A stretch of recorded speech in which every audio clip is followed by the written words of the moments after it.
All right. Welcome to Jus Dippin. I'm Zane And Garcia. I'm Shane Garcia. That's right. Both Garcias. Yeah, welcome to Jus Dippin. Got a lot to talk to you about. I'm going to try and talk fast because I've seen some shit since our last one. I've seen some shit, people. All right? Nom. Yeah. You went to Nom. I went to Nam. I did not.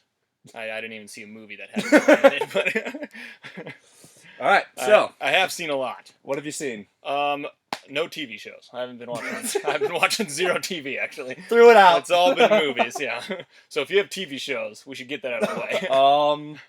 Ghost Adventures, still a classic. Still going Ghost Adventures. American Dad, Mm-hmm. great show. Nothing new. Nothing. I've actually never been a fan of American Dad. Really? Do Yeah. you like Family Guy? No, I'm just not a big Seth MacFarlane fan, so it's like the root of it. Okay, that makes sense. Yeah. See, I am. I'm a big Seth MacFarlane. Yeah, and American Dad is very Seth MacFarlane. But I'm a messed up motherfucker. So. Anyway, no real big TV shows. Nothing new. No. Anything like that. Nope. All right. Well, so I'll start. I saw Don't Why do you Breathe. have a list? I have a list. I always have a list, but I just usually don't need it. Just make a list for yourself. Yeah, that way I know. Like, all right, yeah, I did see that. I should mention that. So Don't Breathe. So Don't Breathe. Saw Don't Breathe. I'm usually, I'm not a big horror fan. They scare me too much. That's why I don't like them. So I can't sleep after them. But I'm usually good with like serial killers and like it's always the devil and like ghost stuff. The stuff you can't Paranormal. see. Yeah.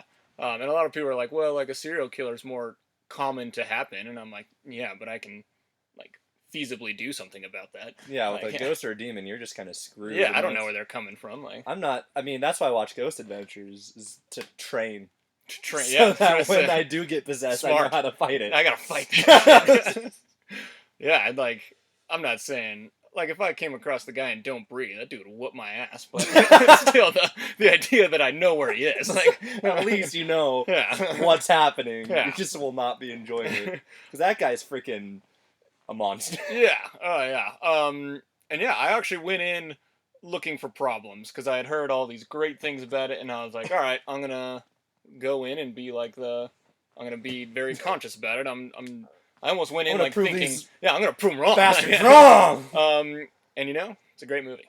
Like I enjoyed it. I really enjoyed it. Like you said it was one of your top of the year, if not the top. Mm-hmm. I would put it up there. I'd say top 3. Yeah, so far. It's like, incredible. Yeah, I've yet to rank all the ones I've seen, but I just eyeballing. Eyeballing my list. Yeah, right there on your phone. Yeah, I'd put it top 3. Yeah, and I was looking for problems, and there's some like nitpicky things, but of course every movie's gonna have nitpicky things. So overall, though, like really interesting story, really great way of like shifting the.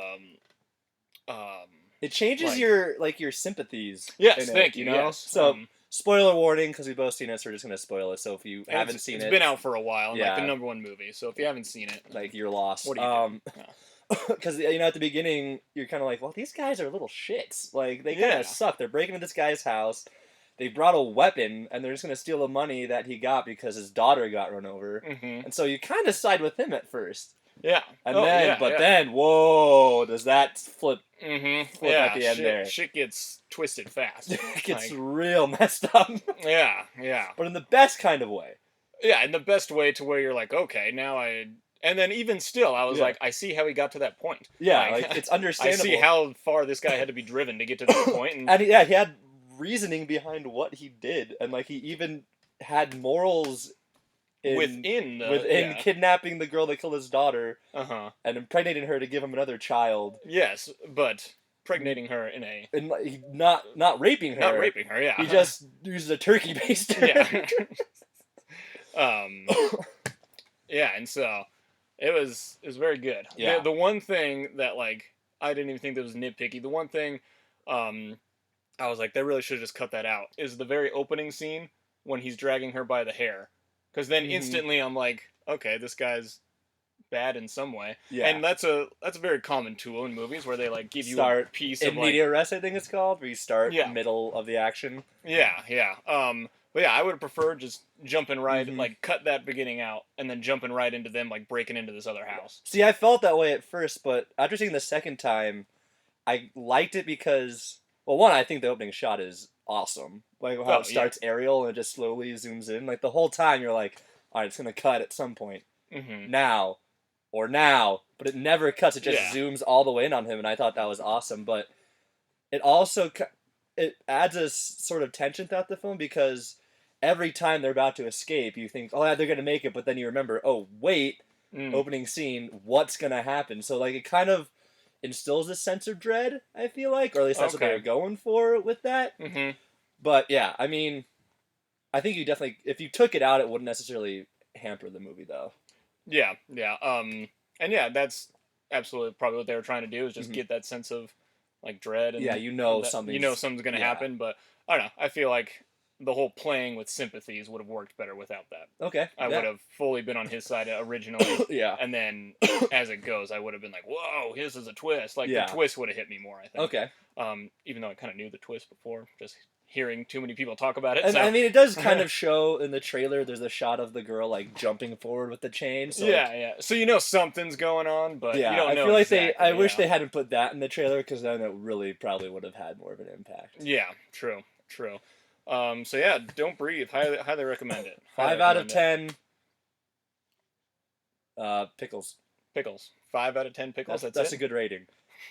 Only 5 though. Out of 10. Yeah. If I'm going on a scale of like 10, I'd give it at least like an 8, I think. 5 out of 10. It's a well-made movie. It's great for me. That's really good for me. I hate most movies. Yeah. And yeah, the acting's really good in it. If they don't get that one dude, Avatar guy, huh? Money? Oh, you mean Stephen Lang? Yeah, Stephen Lang. If they don't get him for the Deadpool sequel for Cable, yeah. Oh man. If you've seen pictures of Cable, like in the comics, and he stuff, looks exactly like him. Looks just like him. I mean, and he has like I think I read like 13 lines of dialogue total. In that movie, he steals every scene he's in. It's insane. Oh man, yeah. And just like what he does with his face and his actions and stuff.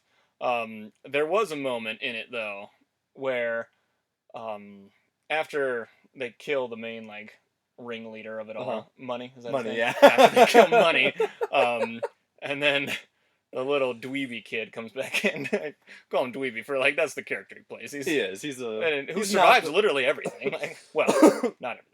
But, not at the end. Correction. Almost like survives. A ridiculous amount of like, why is he still alive? And then, but when he comes back in, and the scene of Stephen Lang coming down the hallway, and the kid has to like get up against the wall, and Stephen Lang just walks right past him. It like brought me instantly back to the episode of Arrested Development where they think when they think Julia Louis-Dreyfus character is blind and Tobias is like going over like the washing machine and stuff. I couldn't help but be brought back to that moment right there.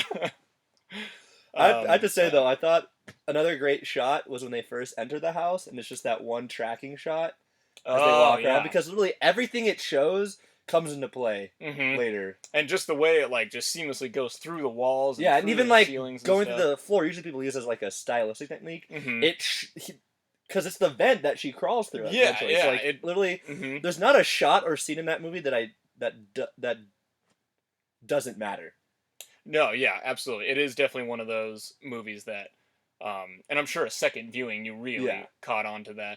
I just kind of take your word for it. I'm like, yeah sure. yeah. I can't think of anything that didn't need to be in there, like, except the opening one. But agree to disagree. I mean, that shot does come into play later. It does come into play. Yeah, that's true. It's not like it.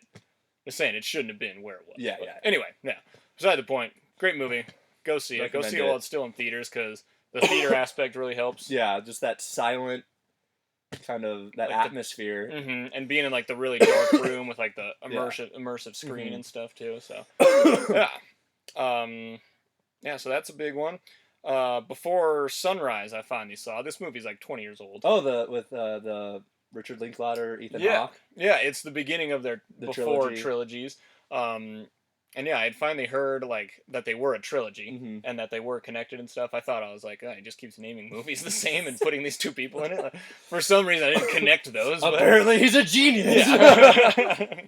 And yeah, so I heard it was a really good trilogy, and I'm a Linklater fan. Boyhood was actually one that I wasn't huge on from Linklater. Everything else I've seen Linklater though, I've been pleased with. Yeah. But yeah, I just kind of had my own things about Boyhood. I can get to those after Before Sunrise here, but that's a whole different podcast. Yeah, that's a whole different podcast. Zane hates Boyhood. I wouldn't say hate, but I would. I would. Shane would give me 0 pickles of this. 0 pickles out of 10. Pickles out of 10. But yeah, it was really good. Very simple story. Yeah. Very, very Linklater-esque of like, very realistic too. Yeah. Very dialogue heavy. Very dialogue heavy, but really good dialogue. Yeah, very well written dialogue. The dialogue is always saying something about society or like has some meaning behind it. It's not just dialogue to be dialogue, I guess. Yeah, like, I mean, Linklater definitely. And the way he directs his actors too helps. Like he definitely gets the best performances from his actors. Yeah, absolutely. Ethan Hawke is great in those movies. I thought it was great in Boyhood too. I'm a big Ethan Hawke fan actually. I've really enjoyed all his roles. As far as Boyhood concerns, I have no problem with the acting in the movie. Except for the boy. He's a little He's a little off. He's a little off. Same with the girl. Like like in the beginning she's fine. Yeah, and then as it goes on, she when like, they're both children, they're not bad. But then when they got older, they grow up. They did not develop acting skills. Luckily, the boy just kind of grew up to look moody, and so it's like, okay, all right, yeah, we can pull off his lack of talent as angst. Yeah. Yeah, and then luckily you have like Ethan Hawke and Patricia Arquette sprinkled in there to lift them. But anyway, Before Sunrise, really well written. A lot of I've started getting movies from the local library, the Broomfield Library. Mamie Dowd, yeah. Great place. Yeah, that's a great place for media. Get a lot of music and movies there. Little secret, you just go pick up some CDs, dump it on your computer, and that's yours. There's nothing illegal about it. I looked it up, trust me. I thought legal implications. He stopped by the police station right next door and was like, hey, is this cool? Right next door, yeah. Yeah, and so same thing with movies. I just pick them up and watch them, and I will impulse buy a lot of movies. Yeah. I will say that. I do too. Yeah, and so my other library movie, after I returned Before Sunrise, I got one called The Hunting Ground. And it's a documentary. Oh, yeah. And about the college campus sexual assault stuff, right? Yeah. And there's a topic I'm kind of interested in lately with a certain screenplay I'm trying to write. Booby Chacon. Booby Chacon is written. Booby Chacon is ready to film. Whatever. It is written. All right. I just need the go ahead. All right. You need my green light. I need your green light to go ahead on Booby Chacon. Yeah. But yeah, and so I found out about this movie. It was nominated for an Oscar for Best Original Song from Lady Gaga, and that song is just incredible. I thought it should have won. I don't know what won last year, but The Spectre. Fuck that. Yeah, Damn I mean it. that. Yeah, it was definitely the worst Bond song I've ever heard. It was terrible, but it's the Oscars. It's Bond. There's no way it wasn't gonna win. True. Yeah. What the fuck is this guy calling me for? Sorry, I was getting a call. The audacity, everyone. The audacity to call me while I'm here just dipping. All right. Anyway. Yeah, screw you! Don't call us while we're doing the podcast. Come on! All right. And he's still fucking calling. So The Hunting Ground, very serious movie. So me with documentaries, I either get really entrapped in them and like get really immersed in them and like, wow, I'm really interested in the subject, or they bore the shit out of me. Oh yeah, I'm the exact same way. And it's almost like a 50-50 split with documentary movies. My brother used to go to University of Missouri. He graduated from there. And they do this film festival out there called the True False Film Fest, and it's all documentary movies. Okay. And I went there one year, and it was really cool because I got to meet all the directors and like the writers and stars of all these things because it's very like small documentaries too. I met Morgan Spurlock there actually. Oh really? And that was really cool. He actually like talked to me for like 15 minutes and was just kind of giving me advice on like how to achieve my dreams and stuff. It wasn't anything like, call this dude and he'll hook you up. It was more just like Nolan's number. Yeah, exactly. It wasn't like that. It was more just like motivation stuff of like, you just got to keep going at it and like do what you want to do and stuff. Very generic. I'm sure he had it planned. I'm sure he gets that a lot. Was like a note card. Yeah, he's like, don't eat McDonald's for 30 days straight. That's one thing to do. But yeah, and so that was a very interesting one. Whereas that's where I realized I was like, all right, I either love or I hate documentaries, depending on the one. And that one was a 50-50 split. There was some where I was just like, why do you think this deserves to be a movie? Yeah. Like, why is this a story think deserves to be told? And then there was other ones I was like, why is this not like a major motion picture? Yeah, like, why is this story not being told right now? There's some incredible documentaries, and there are just some really bad documentaries. Yeah, and one that really hit me was Blackfish. Did you ever see that one? I love Blackfish. That's a great documentary. Yeah, it's very well done. I don't know if I could bring myself to watch it again, just because how much it like tore me up inside. Yeah, I had to watch it.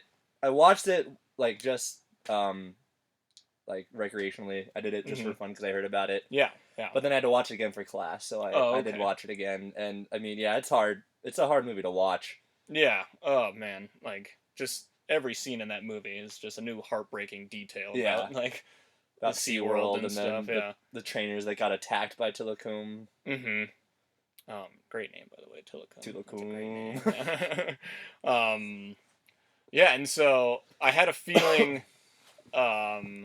Like the subject of like sexual assault and stuff and just kind of sexism in general is one that always kind of gets at me, that I just like, why? Like, just don't do it. Like, why do you have to do it? Like, people. And I took a class in college that kind of was gender, like sociology of gender. And that's where this like all kind of started for me, where I was like, whoa, like we are not different at all. Why were we treated this differently and stuff? And like, why are women getting paid differently? And why do they all the things? And so I had a feeling this one was going to hit me very hard. And I watched it over a couple nights, just like before I went to bed, like 20 minutes at a time. And yeah, the first night, so the documentary is well done to a point, and like it did hit me hard first, because you're hearing just story after story of like very detailed, like these girls talking about being sexually assaulted and stuff. Yeah. And it's well done, and it starts. My only complaint about the documentary is that it just shifts tones too much. It shifts, because it starts out with a story of these two girls who were sexually assaulted, and then they find each other, and they say, like, they use each other as a support system, and which is very like good to see and stuff. And then they're like, all right, let's go around the country and do this with more girls, and that's how the story kind of gets set, and that's where they start to lay in the facts, because it's these girls kind of discovering it all, and like, wow, this is happening all over the place. And they kind of take comfort. It's like a mix between like taking comfort in like, okay, other people have stories to tell too. Like they take comfort in being able to get these girls to tell their stories and get their voice heard. But then it's also burdening on them that they almost have to relive their own every time they hear about another one. And that's where the story goes to a point, and then they go on this big tangent of the Jameis Winston sexual assault, and they make like 20 minutes out of the movie, and I have a lot more different feelings about that Jameis Winston sexual assault now after seeing the facts. But my only complaint about it is that it just felt so like off track from the rest of the film. And it felt like it was just a way to throw that in there, that they were like, here's a huge profile case. And like go after Jameis almost. And that's what they do. They really go after Jameis. And I'm not saying like, no, Jameis should be free. Like, that's a whole different document. I just think it's a whole different documentary they should have made. Is the whole like Jameis Winston story, and maybe use that as a starting point or something of like, this girl did it, and then this is what's happening the rest of the time. So that was my only complaint about it, and that's what kind of threw it for a loop. But like the first half of that is really good and really eye-opening, and really shows you all the facts and stuff. And then I was reading a couple reviews, because I was wondering, I was like, why did this not get more attention? This seems like a pretty big topic. And there was some, under the Obama administration, some new like laws made, and new like factions made in the law to kind of adhere to the complaints that were being made, and like the way that sexual assaults are treated on campuses and stuff. And they just made no mention of that in the documentary. So I think a lot of people were like, no, we're trying to fix it. Like, here, show that stuff. But they didn't. So that was another complaint from other people. I didn't have that complaint. Like, for me, I was like, no, that's like, they're trying to show you how to keep focusing on this. Like, keep getting this out in the media, and keep getting people to see it and stuff. So, but they do also, I think, kind of have to.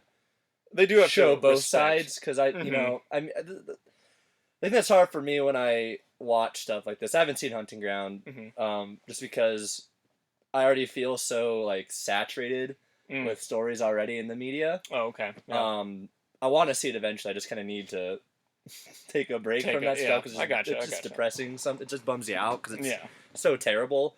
But the hard thing is like just law enforcement doesn't get a good view in this yet again. Absolutely. Which is hard for me because my dad works in law enforcement, so like it sucks to see people like so anti law enforcement when like there are some shit people in law enforcement. There's also some really great people in law enforcement who are actually upholding the law.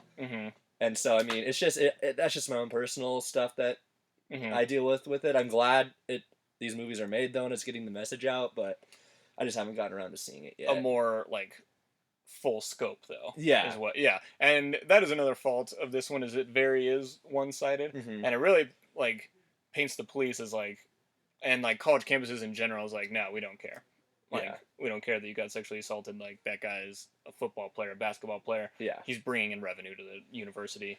And they honestly like force some girls out almost just because they're like, no, we can't have this right now. Like he's going to the national championship. Type thing.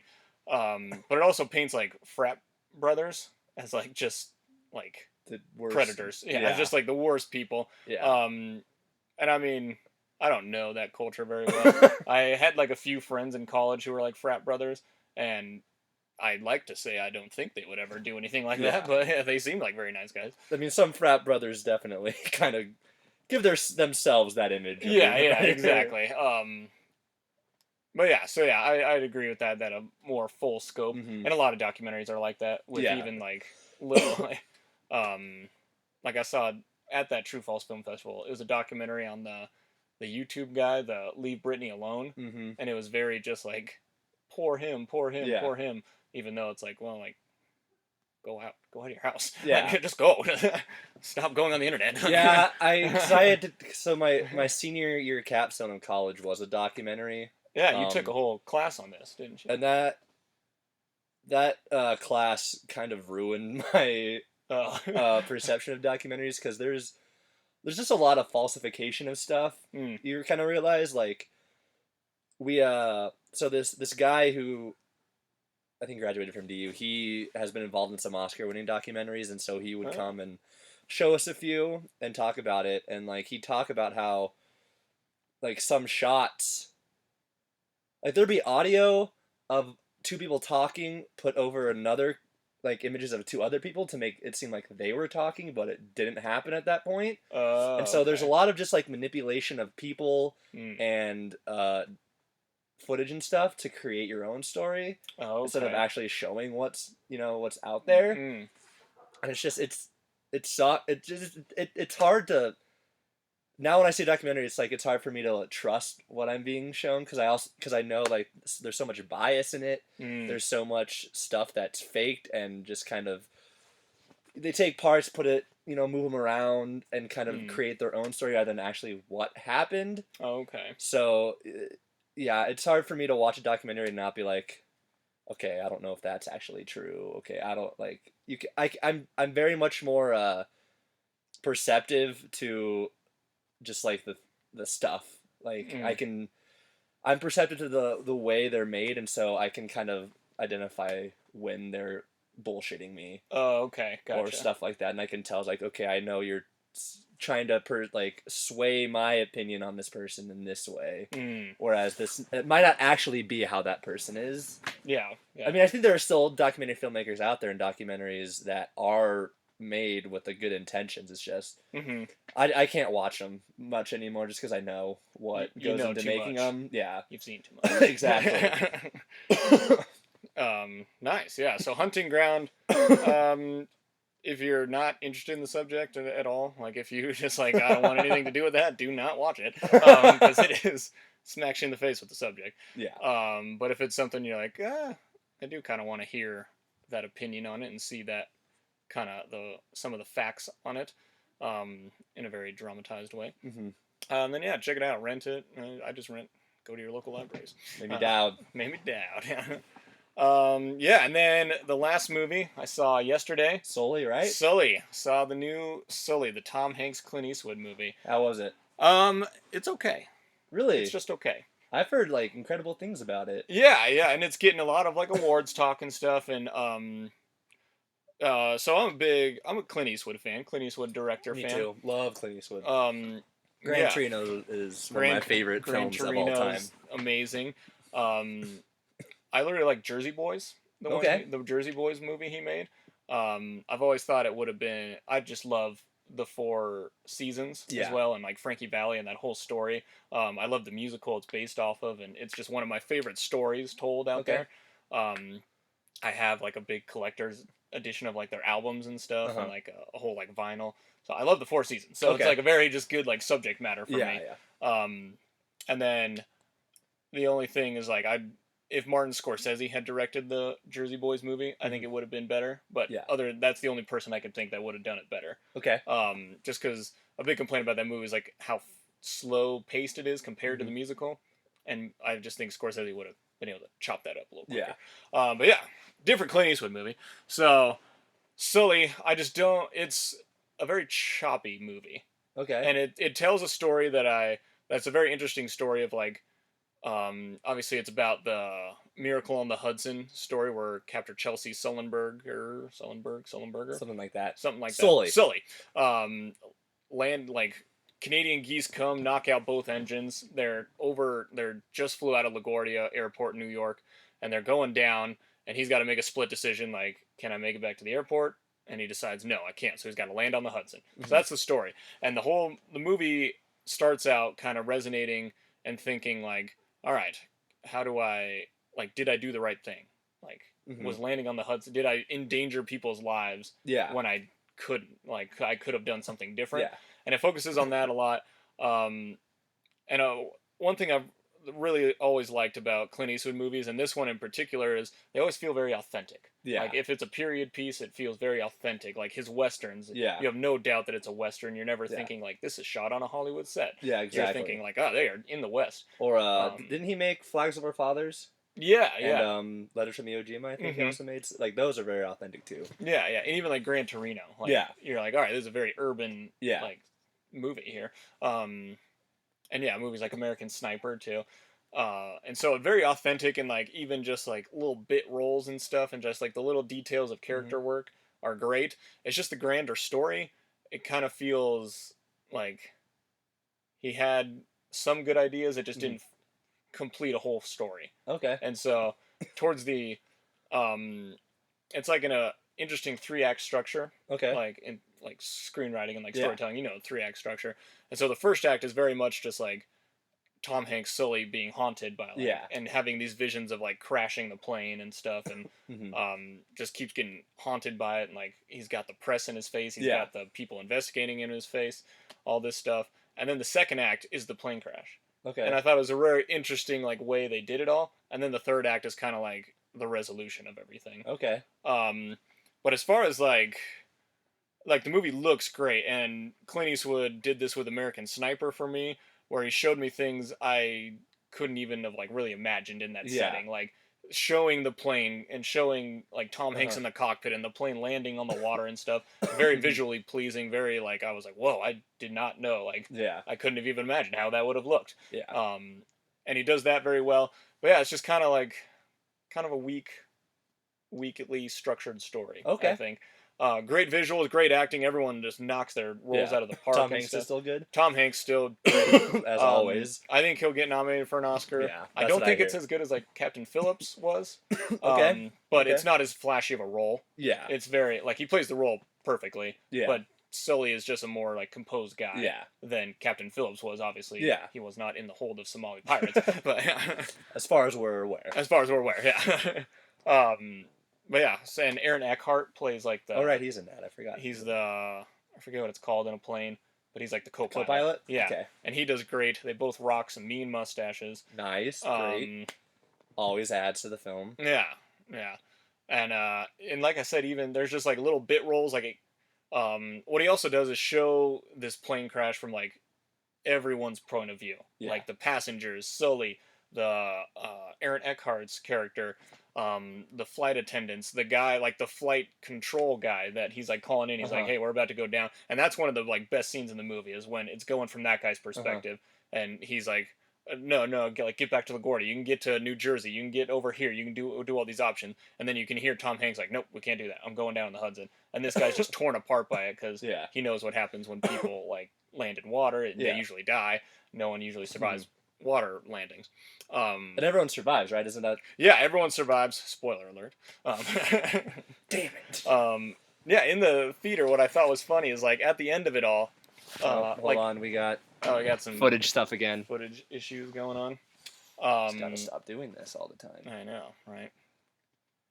All right, I think we're good. Yeah. So, yeah, during the movie, like after the plane crash and everything, and like everyone's getting pulled like into the lifeboats and stuff. One guy in the theater's like, "Oh, I thought they were gonna die," and I was like, "What? You didn't hear about this story? Like, this actually happened? Yeah, this happened. Like, this not is too long ago. Yeah, this is very like public news. You didn't see a trailer for this movie? Like, it literally says in the trailer, you saved everyone's life. It said in the beginning of the movie, all 155 people alive, like, and you're like 2/3 of the way through. You're like, what? So that was hilarious. I also, a great experience. If you're going to see this movie, I'd recommend, and if you're going to see it in theaters, I recommend seeing it in IMAX. And I saw it in these new like Dolby Digital theaters that they got at AMC. And oh man, like if it's ever like a big action movie or like a big like spectacle movie, I recommend seeing it in that theater. It was awesome. Like sound and like it's like shaking the chairs. Like when that plane comes down, it's like like we're going down. No. Like, I feel like I'm there, man. Like, I would have loved to see... I would have loved to see, like, Interstellar or, like, Inception in this theater. Whoa! Yeah, exactly. Like... Start spinning. Yeah, because, yeah, the seat's, like, rocking and stuff, too, and it's just... and, like, everything's very sharp and crisp on the screen, too. Yeah, so, like... Every movie set in space now that I go see, I'm going to see in this type of setting. Any big movie, like any Christopher Nolan movie, I'm going to see. Dunkirk! Dunkirk, I'm definitely seeing in that. Can't wait for that movie. Yeah, I probably wouldn't see, like The Revenant or something on that screen would have been terrifying, I think. Just like, the bear? My God, yeah. Whoa! There, yeah. In a good way, though. Like, I would have loved to see it in that setting. But yeah, like a movie like... Before Sunrise, I wouldn't have. I probably wouldn't have seen it there. Doesn't lend itself. To that. It is like a slightly more. Like I think it's $2 more than the normal ticket. Okay. But I mean, you're getting your probably money's still cheaper worth. than IMAX. IMAX is like. Yeah, it is still cheaper than more. IMAX. 3D is like $10 more. It's like $20 a ticket for IMAX 3D. Oh gosh, yeah. Which I mean, some movies are great in IMAX 3D. Yeah. I mean, I don't know why you'd see Avatar other than IMAX 3D. Yeah. Any James Cameron movie from here on out. Which are probably just going to be avatars. Yeah, there's like 6 more that we're going to have here. Yeah, so I don't know if Sully's going to make my top 10 this year. It's in there right now just because the movie, like, the year has been kind of droll for movies, but... I've literally only seen, like, 8 movies. By default, it's already in there. But yeah, but we got a lot of... What do you say? Just throw Interstellar back in there. Yeah, I'm throwing, like, Birdman and, like, Revenant. Interstellar's back in. Wolf of Wall Street's in again. Citizen Kane. Citizen Kane's in there. But yeah, like, if you're looking for, like, a really, like, good, like, gritty movie, I'd wait on this one. This isn't that movie, I don't think. But if you're looking for just, like, a good time and, like, you want to see a pretty cool, like, plane crash scene and, like a whole like act's worth of plane crash, then I'd recommend seeing it. And if you're gonna go see it in theaters, see it in like the best quality you can, because Clint Eastwood, you can tell, really gives it his all in those moments. So nice. Yeah, overall, I'd give it like I'd still give it probably like 6, 7 out of 10. I like movies. Pickles? Yeah, Pickles. Of course. Sweet. Good. I like movies a little more than Shane. So. Rarely does a movie go below 5, I guess. The film major. The film minor. Yeah, I have one movie. Oh yeah, what'd you see? I went and saw Blair Witch last night. Oh, okay, yeah. I am a horror movie fan. The new remake / sequel. Yeah, it's a sequel. It's not a remake. Oh, actually. okay. It literally so. Oh yeah, because it is like. It's like the because they made it's the official sequel. They made technically a sequel. Yeah. Book of Shadows, Blair Witch 2 is called, which I thought it was haven't called Witching Season. Witching Season. I wish that was it. It would have been a lot better. No, it was Book of Shadows. Yeah. I think it was like a straight to video, and I haven't seen it, but I've heard it's nothing but garbage. Yeah, I actually saw like 20 minutes of it one day on the Sci-Fi Channel. Really? And I thought it was a sci-fi original movie, so that's how bad it is. That shows you what it is. But I mean, I love the original. I think. Sorry, I'm falling. The original, the Blair Witch Project is. I'm also sweating. I got real hot and bothered talking about this digital theater. Yeah. Woo! But yeah, the original Blair Witch Project, I love. I think it's so awesome because it's so different. It was just one of those movies that's super subtle. Mm-hmm. Like nothing really happens in it, but after you watch it, it's the kind of movie that sticks with you. Yeah. Like it doesn't really become scary until after you're done watching it and then you think about it. Because it's just like all these like things happening, and like you hear like the sounds of twigs snapping when they're in their tent and just all this really creepy stuff. And like it's one of those movies that it has enough mystery to it, but doesn't give you those answers, so you want more. Mm-hmm. And I have to say this Blair Witch, the new one, is up to par. Really? With the original. I loved it. Oh, okay. That's good to hear. I thought it was great. I thought it was gonna flop. Well, like financially, it might. Yeah. But like it might. But I absolutely loved it. It's made actually by Adam Wingard and Simon Barrett, who are the guys behind VHS. Oh, the first really? two VHSs. Really? And they also made Your Next, which is another movie that I actually really liked that one too. I love Your Next. I love the first two VHSs. And so when I saw that they were doing it, my hopes got even higher because I trust them with horror, and I think they nailed it. Nice. It definitely is more. It's a little more bombastic than the original one. It's not quite as subtle, but it's not over the top. Okay. It has the perfect escalation, I think, where it's just like there's still the sound design in it is insane. Me and a couple of my friends went last night, and we were the only people in the theater. Like the 7:00 showing, which was crazy. But like we sat in silence for the whole credits, just because we were just like, just kind of like drained, because the last like half hour is so intense, and there's one part where you see in the trailer, where one of the characters is in like a tunnel underground, and if you're claustrophobic, it's gonna mess with you, because I'm claustrophobic, and I had to look away at one point because it was just like, this is so intense, because like it's like up close and personal, like really like she's like squeezed in this tunnel trying to get away, she's being chased. But I mean it's terrifying. Like it's probably one of the most scary movies I've seen in a long time. Really? Wow. Yeah, I mean there's like the Witch, which is also one of my favorite horror movies that came out this year. It's terrifying in a different way. It's just kind of like unsettling. This one is definitely more along the lines of like, whoa, like you're on edge and just kind of jumping. But I really liked it. I was really impressed by it. And it's insane to me that we've had 3 awesome horror movies this summer. We had Conjuring 2, which I adored. I love that. Yeah, I didn't see it. That one's another Ghost and Ghoulies, so it's not me. The first Conjuring is my all-time favorite horror movie, so I wasn't skeptical just because James Wan is one of my top 3 favorite filmmakers, so like I trust him, and I know that he pulled off Insidious 2. Yeah, he's yet to fail. Yeah, too. he's like the only horror movie director I've seen who can pull off a horror movie sequel. And so I was like, okay, like I'm a little cautious with it, but like I trust him that he can pull off, and he did. Conjuring 2, fantastic movie, I loved it. And then we had Don't Breathe, which is horror / thriller. Thriller, I'd move it more to the thriller side. Yeah, but I feel like it's a kind of horror. Yeah, not necessarily a scare horror, but a different kind. And then now Blair Witch, which is just awesome because it's very rare we get so many horror movies in a short amount of time that are quality. Yeah, and would you not throw The Witch in that? I would. The Witch is definitely a fantastic that film. Came out this year. Like, yeah, I felt like but I saw that was so just like ago. that was back in February. I mean, just like in this summer. Oh, okay. Yeah, the past few months have been great. But like, with The Witch, we've had 4 incredible horror movies this year, which is very rare. Yeah, and actually, if you include like 10 Cloverfield Lane in horror, yeah, that's absolutely in like the thriller area a little more. But yeah, But I think, again, a fantastic movie. Yeah. I wish Lights Out could be up there, but that didn't quite meet what I was looking for. Gotcha. But definitely a solid film. But yeah, as a horror fan, I'm just so happy right now that I've just had so many successful, like each one that I've seen, I've loved.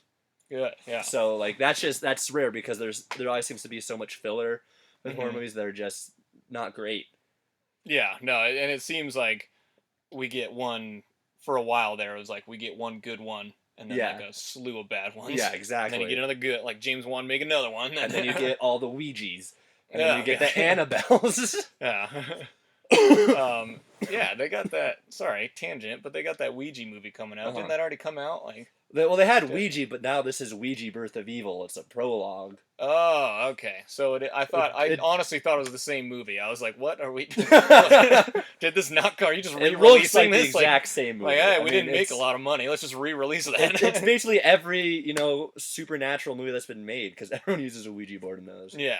So I saw a trailer for it last night, and I mean it looks like it could have some parts, but overall it just looks. It looks like they're going for too much, too many effects. Yeah. I'm a simple is better kind of guy with horror. I like the practical effects. The stuff you don't see is, I think, what's most scary. Mm-hmm. Like The Witch, I think, is what's most terrifying. Is just like the shots of the woods. Oh, God. Yeah. You're just like, there's something out there, but we can't see it. Yeah, and like a movie like that, and like the first Blair Witch Project, like the first time you go into the woods after, I don't know how long it is. Yeah. Since if you like see a movie like that and then you don't go to the woods for another year or so, like camping or whatever, still though you just look out at night and you're like, oh, okay, that's when it really hits in for me. I'm like, ooh. not. And then like the slightest good. Like crack, like, what was that? Yeah. What's out there? Yeah. Who are you? Who are you?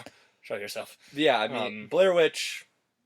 Really, I don't want to go camping for a long time, and I just really like the story of it too. It was because it basically it starts out with the ending of the first one, but then it like pulls out and you see people watching that footage. Oh, and so because the whole premise of have you seen the original one? Yes, I have. Yeah, I actually really like that one too. Yeah. So you know how like the whole premise is that these people disappeared. Like at the beginning it says these 3 people disappeared in the woods. This footage was found a year later. Yeah. This is the footage we found. It's the people who found that have uploaded it. Oh, and so this guy sees it, and his sister is the girl in the first one. Oh, yeah, I saw that in the trailer. Yeah, he's like, that's my sister. Yeah, and so basically they're going out to try to figure out what happened. Oh, almost smart. Like, yeah. Smart. That's what I do. And shit goes to hell. Yeah. But I highly recommend it if you're a horror movie fan. Very good, very scary. Yeah. I really enjoyed it. Nice. Good. That's all I got for movies. Yep. My next library one is Zodiac. So. Oh, have you seen that? No, not yet. Oh, I love that movie. Yeah, I'm a big David Fincher fan, so I'm very excited for it. It's long, but it's good. It's good. I really love can that do movie. Long movies as long as they're not like too long. Like someone was telling me to see Gone with the Wind the other day, and I feel like I've gone long enough in life to where I don't need to see Gone. And that's a 4-hour movie. Yeah, that's like. I can sit like 3 hours is my limit. Yeah, whenever someone tells me to watch, and if it's not made by someone I love, like Martin Scorsese or something, I'm not gonna go see it. Whenever someone tells me to see like the extended Lord of the Rings, I'm like, I'm good. Were you not a Lord of the Rings fan? I mean, I like Lord of the Rings. I have my own things with Lord of the Rings. Gotcha. But it's just like the third one's like 6 hours long, the extended version. I just don't know if I want to sit there for 6 hours. Yeah. And watch it, you know. Yeah, actually, in high school, my friends and I would watch them every year, the extended versions. I do like Lord of the Rings. I can understand, like, people, every person that has had a complaint about Lord of the Rings, I've never been like, no, you're wrong. Like, there's valid things to complain about. And I really do like Lord of the Rings. I'm a big fan. I was huge into them when I was younger. I just think they're a little overrated. Oh, okay. I just feel like people are always like, when they talk about book to movie adaptations, it's like, Lord of the Rings, perfect. And it's like, it's not. They cut out a lot of stuff from the books, a lot of good stuff, rearrange the order of some events, and it's just, I know. I feel like people make it out to be more than it really is. Gotcha. Like they're damn good fantasy films, but that's what they are. They're fantasy. Yeah, so I don't read a lot of books that get turned into movies because as soon as I hear that it's gonna be a movie, I'm like, what's the point? What's the point of reading the book? It's just gonna make me not like the movie. So, but like I read the first 4 Harry Potter books, and I was a kid when I read them, so everything was like Harry Potter, yeah. And so and there was points when I was reading, I was like, oh, that's not in the movie. Like, feels like it'd be really cool to see on screen.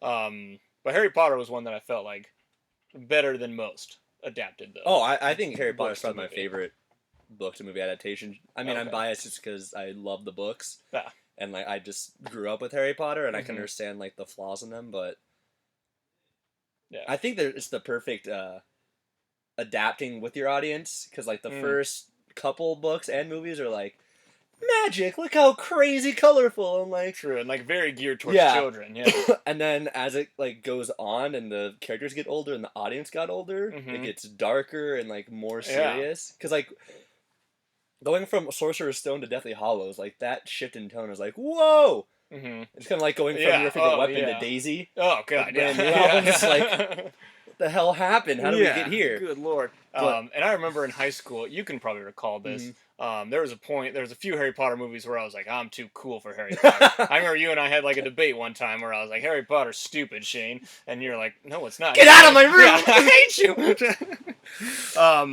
But yeah, now, I'm older. I'm a little less douchey. Aren't we all? Yeah, and yeah, I really appreciate all the Harry Potter movies. Yeah, I mean, anytime Freeform now.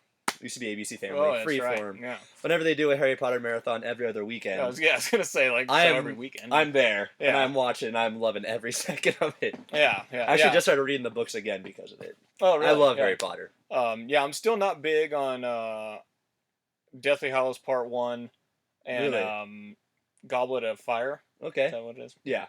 I just felt like Goblet of Fire felt like a band name or something. Those two I'm still not big on. But like all the other ones, I've gone back and rewatched. I'm like, oh yeah, this is really good. Yeah. See, I like Deathly Hallows Part 1 just because it's different from the other ones. It's like it just felt so slow, and I was ready. I was ready at that point for like, give me it all. Like, yeah, and see also because I had read the book, so I appreciated them. That's the one book I felt like splitting it into multiple movies worked out really well because they really were able to get like all the important details into it. Hobbit did not need 3 movies whatsoever. That's a whole different conversation. But like, so like with the first part being a book fan, I was like, this is okay. I'm enjoying this because it's more of what I love. So gotcha. Yeah. But yeah, ultimately that does it for movies. I think. All right. So far. So sports. Yeah, sports. We're starting. We're here. Football is here in full effect. So. Obviously we're both Broncos fans. I'm a huge 49ers fan also, so you have to be happy. Yes. And I actually did not get to see the Broncos game. What was I doing? It was on Thursday. Oh, I was doing like a rehearsal, right? Yeah, dress rehearsal for my play. Which closed this weekend, and I'm off on the next play, which is why I don't have facial hair anymore. Yep. But yeah, tell me your thoughts about the Broncos week 1. Give me the down and dirty. I'm very happy. I thought a lot of reason to be. Yeah, from just the stat sheets and the highlights that I've seen.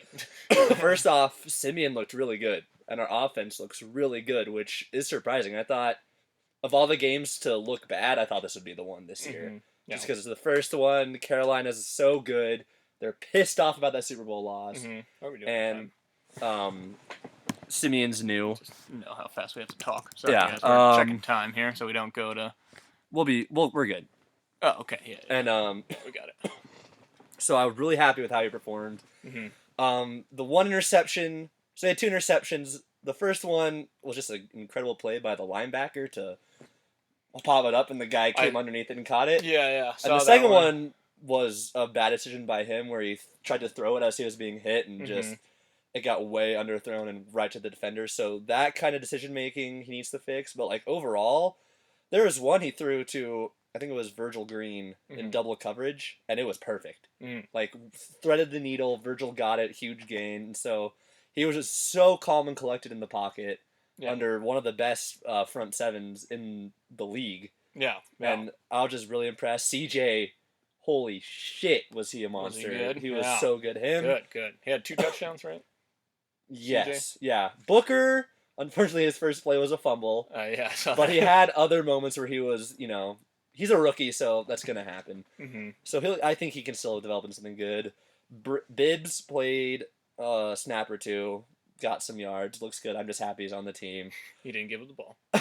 Step one. Yeah. But CJ looked incredible, and so I was super happy about that because it's been a while since we had like a really really good run game. Mm-hmm. Even last season, the fullback Janovich looked great. And our defense struggled a lot in the first half. That's what I heard. The Panthers moved the ball a lot, but man, that second half they brought it back, and it looked like last season. Good. Yeah, and a lot of controversy over Cam Newton getting clocked a lot, but I mean, that's ridiculous. It's football, man. It's football. Yeah, exactly. I don't understand that. People are like labeling us dirty now because of it, and I think there are some hits that probably should have been lower. The Darian Stewart one I've seen a couple times, and that's the one that got flagged too. Yeah, and so that one's more understandable. Yeah.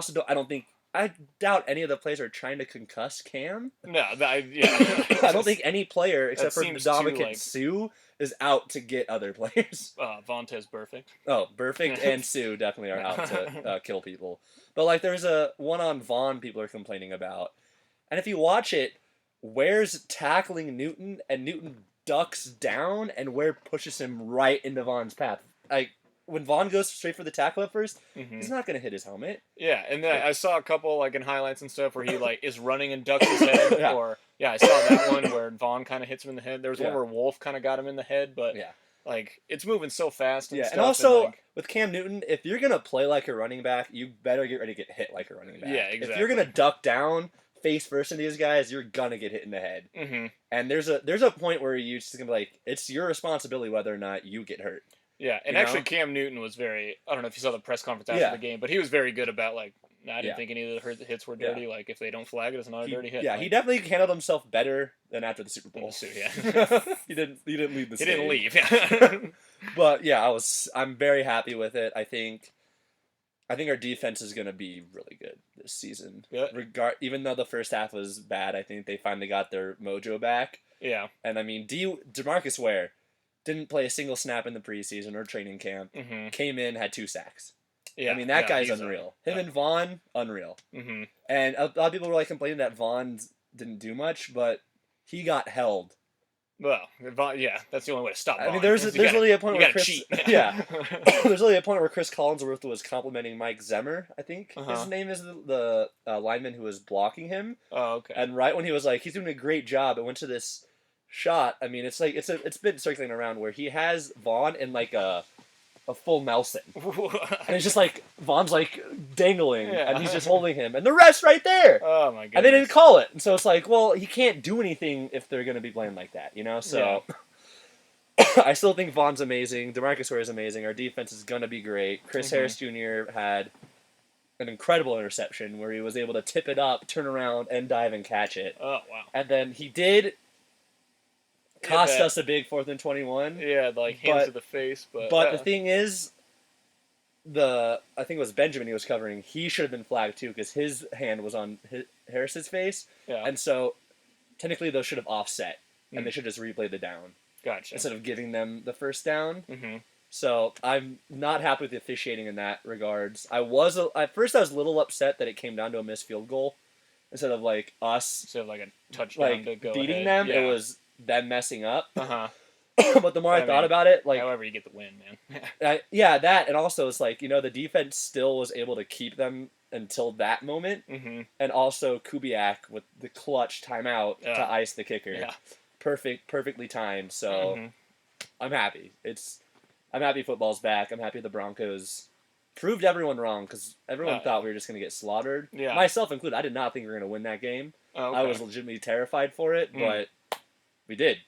Good, yeah. So, I got to tell you a story about it because I came home that night from like rehearsal and I saw the highlights and stuff, and I went on to my fantasy football league and they were like, Simeon looks great and stuff, and that's what they were saying. I was like, Simeon looks great. And so in these highlights, NFL Total Access, this is what the highlights showed. They showed 3 plays of Simeon. the 2 interceptions, and one where he's scrambling and just throws it out of bounds, and he looks so scared. And I was like, guys, did he really look that great? Like he according to these highlights, he looked very scared the whole time. And then I just got chewed up by my fantasy league, just giving me like the play-by-play of what happened and stuff. So then I saw more highlights, and I heard like the Denver radio stations talking about it, and so it was good to know. Like, but it's pretty funny that like just these little snippets of highlights can change your mind about a game. Like, it's true, and the media representation of, I just feel like the media never is gonna cheer for the Broncos. We're just not. Yeah, we're not the golden boy. You know, it's either Tom Brady or Cam Newton. Those are the golden boys of the league. Russell Wilson, Aaron Rodgers. Yeah, Andrew Luck. So like, it's just Andrew Rodgers. Andrew Rodgers. So I mean, they're just never gonna represent us the way I feel like they should. Yeah, we're just never gonna get the respect, and I prefer it that way because that pisses off our team. The Broncos, and, like, it makes them angry and makes them play like crazy. So I'm excited. I'm excited for this weekend's game. Yeah. I think they beat the Colts by a score or two. Honestly, hopefully. Yeah, that Colts defense is very weak. They're torn apart. Yeah, we were just watching the NFL Network today, and like at the bottom they were going through injury reports, and it was like half the defense of the Colts was either out or questionable. Yeah, it was like, man, they're like if they're all out, technically our offense should be picking them apart. Yeah, no, and I think it'll be a big day for the Broncos. I hope, hopefully, so. As long as the defense can kind of clamp down on Andrew Luck, which is hard to do because Andrew Luck always seems to just screw us over when we play him. He's another big guy like Cam Newton and can run, and he knows how to scramble. Make a play. He's got a lot of heart too. Yeah. I love Andrew Luck. I think he's one of my favorite players in the league. Yeah, but that's what makes him so tough. Yeah. And when he gets determined, like it's tough to like get him off his game. Too. Yeah. But yeah, 49ers guys. San Francisco. 49ers shut out the Los Angeles Rams, and I was so happy just seeing, because the last week on I guess that was a TV I watched, the last week of Hard Knocks. Okay. And it was a lot of cuts and stuff, so whatever, we know what happened. We know the final result. It's the Rams. Yeah, we know how it turned out for them, all right? And yeah, one thing they kept saying on Hard Knocks was like, yeah, we're going to beat the Niners next. We're going to beat the Niners. And I was like, shut up. I hate you. And they're like, Niners are going to be the worst team in football and stuff. So it made me so happy to see them just get wrecked. Just stomp down well, not even really stomp down. So the 49ers did win 28-0 against the Los Angeles Rams.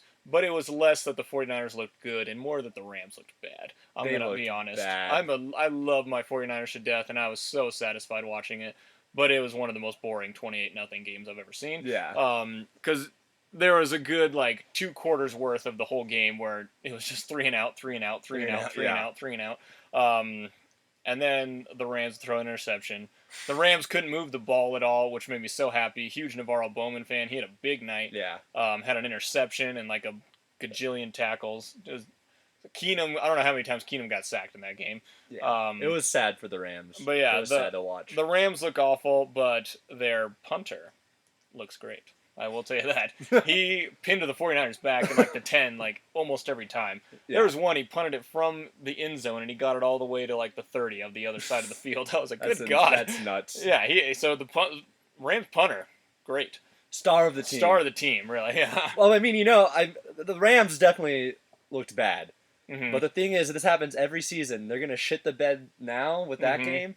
But this week when they play the Seahawks, they're just going to be amazing because they always do that. They're just so tricky. They're going to fake punt 4 times. They destroyed the Broncos a couple seasons ago. It's just they always have these games where they just somehow look incredible and then go back to just being awful. Yeah.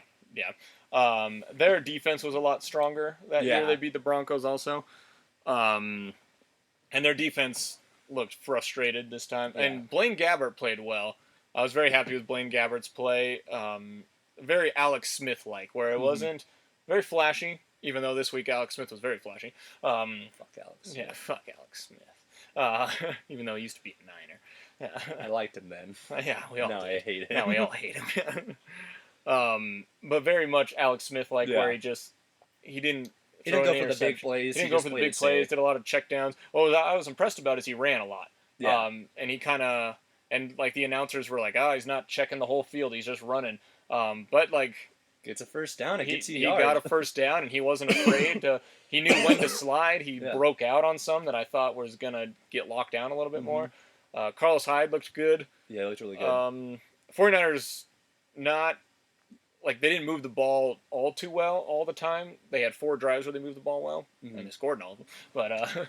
But in the red zone, every time they got in the red zone, it was a score. And so I think that's a big Chip Kelly thing, and I'm glad about Chip Kelly in that reign where he knows. Like, he's an offensive coach. He's great with offense. Yeah, and the defense looked great, which I was very happy about, and they were on the field a lot. Yeah. But shut them out, man. Shut them. That's not easy to do, no matter what the team is. No, yeah, it's an NFL team.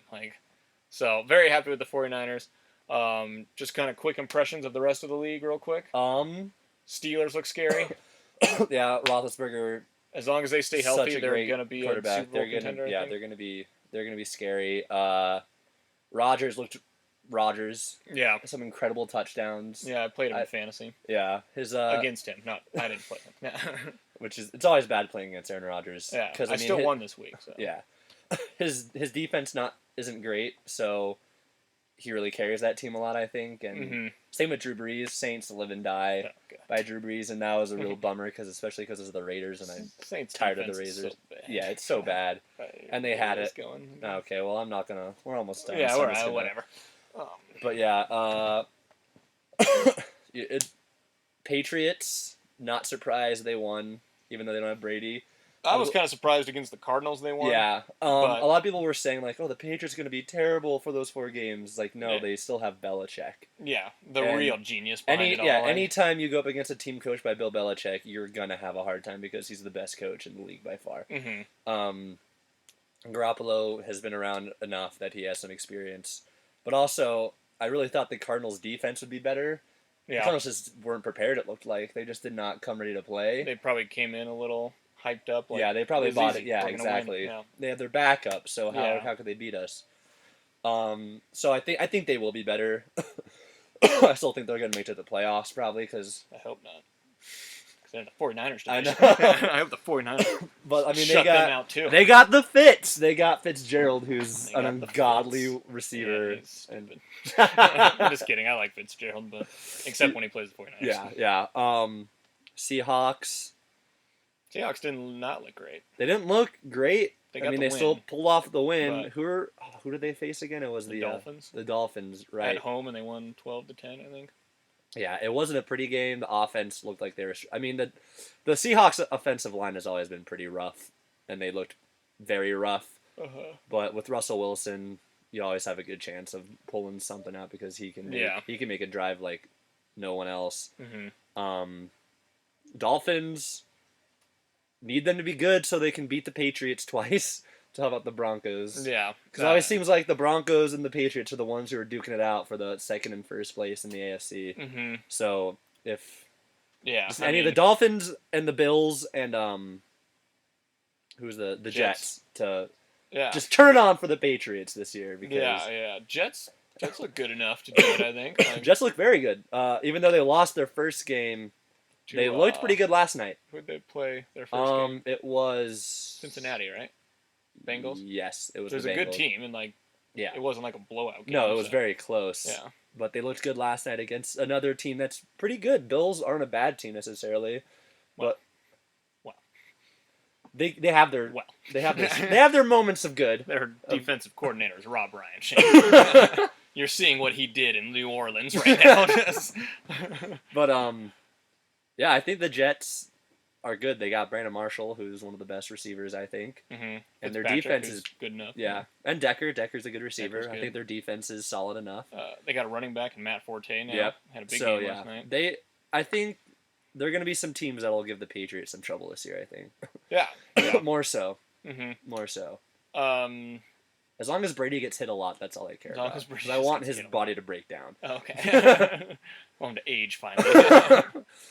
Damn you! You're only like a year younger than Peyton, and you look 20 years younger. Yeah, seriously. That's you pretty much said it all there. Yeah. A quick music note: I got a new CD. It's Leslie Odom Jr. Okay. He won a Tony for Best Actor in Hamilton. Okay. He played Aaron Burr in Hamilton. And I was really interested, and I've kind of been following all the Hamilton guys and gals and just seeing what they do outside, because Hamilton, I don't know if you've listened to it at all. I've heard some of it, yeah. One of the best musical soundtracks I've ever heard. Really? It's okay. Obviously one of the best musicals ever and stuff now. Okay. It's won like every Tony at the Tonys this last I'm not gonna lie, I'm not a fan of it. Oh, really? Not a fan of Hamilton. Really? Yeah. But was it the mainly, hype? Did you hear it after the hype? It was. Or are you just not into that type of music? One, I ever since I stopped doing theater, I've kind of lost interest in theater. Oh, okay. I'm just more film now. But it's more just. I don't like the. It's just kind of weird that a lot of the hype came from the fact that they're turning, like, the white characters into black characters. And I guess I just feel like I want to see, like, I love that they're being represented now, but I'd rather see, like, new stuff instead of going back and like retweaking what's already happened. Just like leave the past and like how shitty it was, but like let's keep moving forward. And I don't know, I'm more, and this goes with a lot of things, I'm more into the original content. I want to see new stuff. I don't want to see like retread, you know. Gotcha. But like it's great, and if like it's gonna cause change, and that's awesome, and I'm glad people are hyped about it. It's just not my thing. Gotcha. Fair. Musical theater in general is just not really my thing anymore. Oh, okay. See, that's where we differ. Yeah. I love I saw Phantom of the Opera last weekend, and fantastic. Ironically, that's one I do not like. Really, I love Phantom of the Opera. I love it so much. That is so funny. But yeah, but you know, it's cool that they're giving them opportunity. My friend in college just like played the album for me one time. And she just started playing it. She didn't like tell me like, hey, there's a new play, there's a new like big thing. I hadn't heard anything of it yet. And she starts playing it from the beginning, and I was like, what is this? I really like this. And she's like, and then she told me, she's like, oh yeah, it's this new musical. It's called Hamilton. And I was like, okay. And like then I listened to it on Spotify and listened to it all, and kind of got it before the hype train hit. Okay, yeah. And so I just fell in love with the music, and that's why I follow all these people now, because I'm like, these are great musicians. So anyway, Leslie Odom Jr. won a Tony for it, and like ironically, the Tony did not go to the Hamilton guy, but he won like all the writing awards because same guy wrote it and starred as Hamilton. Okay. And that guy Lin-Manuel Miranda, who now can walk down the street and get work. So he's a pretty successful guy, and they're all pretty successful. Like I got one guy, he was a rapper, and I got his album, and he's really good. Yeah. But yeah, Leslie Odom Jr. is like a soft jazz album, and it's really good. If you like that kind of music. Yeah, and he's got a great voice, obviously. So yeah, I definitely recommend checking it out. Just self-titled Leslie Odom Jr. Also about Hamilton, I think, because what you're saying, because I definitely heard the music after the hype, so I kind of had that preconception. And when I heard the music, have you ever watched Whitest Kids You Know? Yeah. It just sounds like one of those things to me. Oh, really? Yeah, when I was like listening, I was like, "This a new daddy." Just go down the street and get a new daddy. Well, because there's the one where it's I don't know if it was Wise Kids You Know, but it's one of the guys from it. He has like a song about the founding fathers, and it's like a rap. Oh, it just sounded exactly like that. And I was like, what? Yeah. Like I can't take this seriously enough. Yeah. But also on music, Kevin Devine has a new album coming out next month. Oh, does he? Which I'm super excited for. It's being released by Procrastinate Music Traders, which is the brand new music production company that they've started. Jesse Lacey also did his last album, Bubblegum, which was a fantastic album if you haven't listened to it. Oh, okay. So good. And this one, I've heard one. I think they've only released one single, or I've only heard one single. Fantastic so far. Love it. I've got it pre-ordered and super excited for that. Brand new album. It's gotta happen at some point. Between now and 2018. 2018. Hopefully on the closer range. Yeah. I'm hoping we'll at least Hopefully get they come one out more with now. 4 albums. Yeah. Here's all 4 of them. Take them. We need something. We need something. It's gotta happen soon. What else? I just found this other band. It was one of the openers for the Dixie Chicks when I went a couple weeks ago. They're called Vintage Trouble, and they're like, that is a country name. It is, but they're not country. They're like really? Kind of like a. That's a waste of a name. I can't really describe it. It's like a swing, jazz, kind of rock and roll African American singer. They all wear like the blue suits, and he like dancing and stuff like that. Nice. Really good though. Really good. What's the name again? Vintage Trouble. Vintage Trouble. And I was really impressed, really enjoyed it. It's not a waste of the name. Like, yeah. That's a good band name. I don't care what music you're making. Like, and it was really good. So I'm going to listen to them some more. Just have to keep plugging away. Say Anything's new album, still listen to that because freaking masterpiece, I think. Mm-hmm. And then also is Thrice's new album. Oh, which is I remember you were talking about one of the best albums I've ever heard in a long time. Just sonically, so well made. Yeah. And I only got into Thrice about a year or two ago, and some of the older stuff I'm not too fond of, like when they're more like post-hardcore, like like screamo stuff like that. Yeah. And that's just not kind of the music I'm into. Uh-huh. But they definitely, they're like brand new, in which they've evolved and continue to evolve, which I love. Okay. And so like their newer stuff is a lot more brand new-esque, but also just like rock and roll. And their new album's just pure rock, and it's just incredible. Like lyrically, it's not my favorite as compared to some of their other albums. Their album Visu is probably my favorite album by them, and but I mean, I can't stop listening to their new album. It's been out for like 2 months, and I probably listen to it daily, at least something from it. So if you haven't listened to it, if any of you listeners haven't listened to it, I highly recommend it. Definitely check that out. Yeah. Check out Visu as well. They also have this project called the Alchemy Index, which was a 4 EP. Yeah, this is Thrice still. Yeah. It was 4 EPs, and each EP was based on one of the elements. So earth, water, wind, fire. Yeah. Or air, I guess, not wind. And so like each one, whatever element it was, the songs lyrically, sonically, and thematically just pertained to that element. Oh, wow. So like fire has a lot of like chaotic, crazy, loud, some more screaming. Hot. Yeah, hot. So hot. So hot. And then like... And water's wet. Yeah. So wet. But water's more just kind of like the calming, like... has like good flow to it. Air's kind of breezy, and I don't really know how to describe that one, but and then Earth's like acoustic. I think they recorded in just like a room in a house, just so they could get like just like the hard wood like pounding on it, like a tree stump. But yeah, so I'm super into Thrice right now, so I recommend checking out the later stuff. Yeah, an album I still listen to like almost daily is the new Kanye album. Oh, a lot of people don't like Kanye, but I love Kanye, and I love Life of Pablo. Yeah, I think it's a fantastic album. Yeah, and Life of Pablo is one that like when I first listened to it, I really liked Ultra Light Beam, and I really liked the last half, and like the middles, like after Ultra Light Beam to the second half of it, I was like, "What is this? Yeah. What are you doing, Kanye?" But it's one I've grown to love over time. Yeah, it's not. My dark beautiful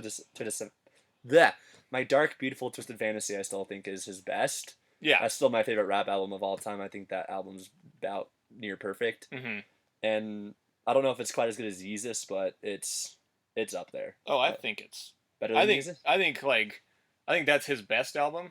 It's not my favorite. Which one, Life of Pablo or Jesus? I was talking about my Dark Beautiful Twisted. Yeah. Okay. Yeah, I think that one is his best album. But yeah, it's not necessarily my favorite. Okay.